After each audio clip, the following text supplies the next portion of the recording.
Welcome everyone to History Gone Wilder, part of Half History Will Travel. I'm your host, the Wilder historian, Dr. Lucas Wilder, and last time I finished the Battle of Peachtree Creek. Now I'm moving right into the Battle of Atlanta, but first I have to cover the setup to that battle, with the Battle of Bald Hill. If you like what I do, please consider subscribing to the channel if you haven't done so already, join the Patreon page, and purchase something from a Teespring store or Etsy shop. Every little bit helps. Thank you. As the corps of Alexander P. Stewart and William Hardee of the Confederate Army of Tennessee attacked Union General George Thomas's Army of the Cumberland at Peachtree Creek, William T. Sherman was moving James B. McPherson's Army of the Tennessee and John M. Schofield's Army of the Ohio to attack Atlanta from the east, near Decatur. Laying in wait for the Union juggernaut to approach was the Confederate Corps under Benjamin F. Cheatham, which extended to the railroad that linked Decatur with Atlanta. 3 cavalry brigades also guarded the area south of the railroad to an elevation called Bald Hill. That hill commanded the area and provided the Confederates with an advantage south of the railroad. Walter Gresham was a division commander in Francis P. Blair's 17th Corps in the Army of the Tennessee. Previous to serving in the Civil War, he was a member of the Indiana House of Representatives, but when the war broke out, he joined the 38th Indiana Infantry, but quickly rose through the ranks to command a division outside of Atlanta.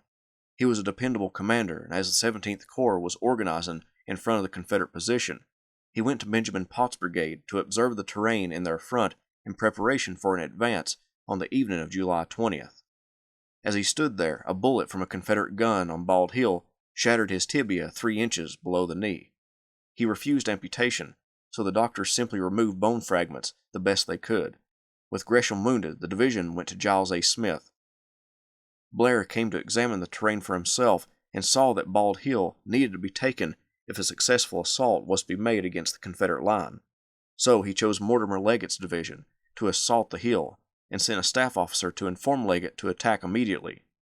The staff officer only told the division commander to form in preparation for a movement, not attack. Blair was furious when night covered the field and no attack had been made. As the Battle of Peachtree Creek began to wind down, Hood wanted to secure his right flank and the east side of Atlanta, so he drew troops from Hardee's corps and moved them to the right of Cheatham's line. This division was commanded by Patrick Cleburne. Cleburne's men filed to the right of John C. Brown's brigade of Carter Stevenson's division in Cheatham's corps. Cleburne's men brought their own logs to build earthworks with and went to work strengthening the Confederate right. At 1 a.m. on July 21, 1864, William T. Sherman wrote a dispatch to McPherson stating, "I was in hope you could have made a closer approach to Atlanta yesterday, as I was satisfied you had a less force and more inferior works than will be revealed by daylight, if, as I suppose, Hood proposed to hold Atlanta to the death."